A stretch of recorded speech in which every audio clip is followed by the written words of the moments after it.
Bonjour Philippe. Bonjour Claude. Philippe Haïm, c'est avec un grand bonheur que nous t'avons invité à donner un atelier à Émergence au mois de juin. Eh bien, d'abord merci à toi d'avoir accepté et on t'a demandé de faire un atelier dans un domaine où tu es particulièrement compétent, c'est comment on intègre les techniques de thérapie brève dans les psychothérapies pour les patients, dans différents domaines peut-être. Ouais. Alors, tu pourrais nous en dire quelques mots du contenu de ton atelier, ce que tu souhaites transmettre Bien, il me semble que quand on apprend l'hypnose, on apprend beaucoup de choses, on apprend beaucoup de techniques. Parfois, on a des succès thérapeutiques, parfois ça marche un peu moins bien.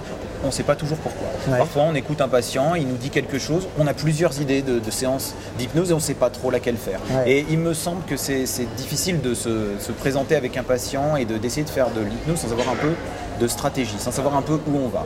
Et moi, mon idée, c'est qu'il existe des outils issus des thérapies brèves qu'on peut rendre accessibles, simplifiés, clairs, méthodiques et qui permettent de mieux gérer ce qui va autour de l'hypnose, ce qui va avant, ce qui va... C'est quoi par exemple un outil issu de thérapie brève? Un outil issu de thérapie brève, par exemple, ça va être de déterminer la position relationnelle du patient. Par exemple, est-ce qu'il est dans une position qu'on va appeler de touriste, c'est-à-dire qu'il a été envoyé par quelqu'un, lui il ne voulait pas spécialement venir, c'est ma femme qui m'a dit qu'il y a un problème, elle m'a poussé à être là, pour que j'arrête de fumer parce qu'elle en a marre, ça sent pas bon. Ou alors il va me dire, il faudrait que j'arrête de fumer, c'est difficile, vous comprenez, à chaque fois j'y arrive pas, donc il y a une question plutôt de plainte.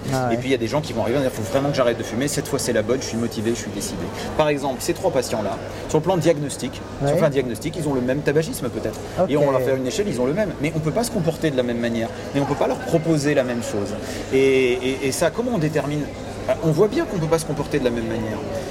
Mais qu'est-ce qu'on peut leur proposer pour que justement celui qui est un peu venu en touriste... c'est-à-dire que donc le thérapeute tout de suite va vers une stratégie ou vers une autre, quoi. Oui, en fonction de la posture relationnelle, en fonction de la façon dont la personne présente sa demande, mais avec des outils que j'essaye au maximum en tout cas de simplifier, de comment communiquer les choses pour qu'elles prennent corps et donner toutes les chances, quand on pratique l'hypnose aussi, de donner toutes les chances à nos séances d'hypnose d'être efficaces. Parce qu'en quelques minutes, on aura déjà cadré un peu tout ça. Et c'est utile même pour les moments où on ne fera pas d'hypnose, parce qu'on n'en a pas le temps ou que ça ne s'y prête pas. Il y a des outils de communication en fait. Alors c'est vrai que beaucoup de gens qui ont fini des formations, quand elles sont assez étoffées, comme chez toi ou chez nous, eh bien, ils ont appris beaucoup d'outils, mais il y a quand même quelque chose qui reste chez beaucoup d'entre eux, une espèce de confusion. Comment je me débrouille avec tout ça? C'est ça. Et tu es connu et reconnu pour arriver à clarifier les choses. J'espère. Et ça, c'est vraiment une chose importante. Donc ça, c'est aussi un des objectifs que tu as, quoi, de rendre les choses plus claires. L'idée, c'est de clarifier. Concrètement, par exemple, je dirais que voilà, le schéma d'un entretien est un peu toujours le même. On reçoit la personne, on discute avec elle. Ensuite, on réfléchit un petit peu, puis on lui propose une séance, par exemple. Ou quand on est en thérapie brève, on lui proposait une tâche à faire à la maison. Ce moment-là où on réfléchit à quelle séance on va faire, mon idée, c'est quelles sont les questions qu'on pourrait se poser, 2-3 questions qu'on pourrait se poser et qui pourraient faire que la séance qu'on choisit a beaucoup plus de chances d'atteindre son objectif. Ou qu'est-ce qui fait dans ce moment avant, là où on discute, où plus rapidement on pourrait établir une relation de confiance. Comment on fait? Susciter de l'empathie. Comment on fait? Maintenir la bonne distance. Mais qu'est-ce que ça veut dire en fait? Et toutes ces questions-là, on nous le dit même dans nos études, soyez empathique, mais on fait comment? Faites comprendre au patient que vous êtes dans la bienveillance. Mais comment on fait pour lui passer le message? Souvent je dis, le plus important, c'est pas que vous entendiez le patient, c'est qu'il entende que vous l'entendiez. Il faut lui faire passer le message. Tu l'as peut-être remarqué, il y a des fois des patients, ils nous touchent beaucoup, on est animé d'une grande empathie, et pourtant la relation passe pas bien, on ne sait pas, il ne nous fait pas confiance. Inversement, il y a des patients, alors c'est pas qu'on n'est pas empathique, mais on n'est pas autant touché, et pourtant ils nous font une grande confiance. Moi, mon idée, c'est que on a communiqué quelque chose, et ça peut s'apprendre. C'est vrai que chaque relation est unique, c'est vrai que chaque patient est une personne unique, mais ça ne veut pas dire qu'il n'y a pas quelque chose à en dire. C'est un peu comme si tu disais, mais il faut s'occuper des fondamentaux, quoi. Oui. Voilà, la relation. Vraiment les bases, la relation. Et c'est important, et c'est vrai que moi, ce que je défends effectivement dans mon école ou dans mes écrits ou des choses comme ça, c'est difficile de dissocier pour moi totalement hypnose et thérapie brève, parce que sinon j'aurais l'impression de faire un entretien qui ne colle pas du tout avec l'état d'esprit de l'hypnose. J'ai un entretien qui colle pas du tout avec l'état d'esprit et puis je fais de l'hypnose qui est dans un autre état d'esprit.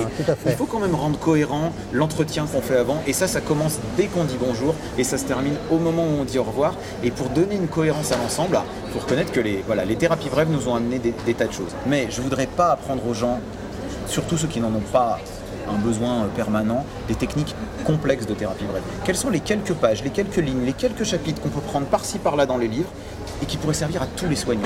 C'est-à-dire que cet atelier peut être suivi par pratiquement tous les types de soignants.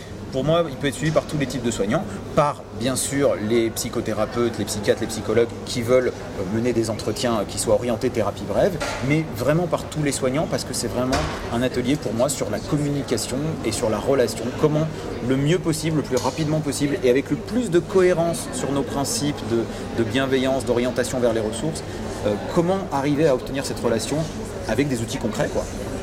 Voilà. Alors je vais faire de mon mieux pour te dire au revoir de la meilleure manière possible, te remercier. Merci à toi. C'est super. Et puis, donc ce sera bientôt, un plaisir de te retrouver au mois de juin. Pour moi aussi. Voilà, Philippe Haïm. À bientôt.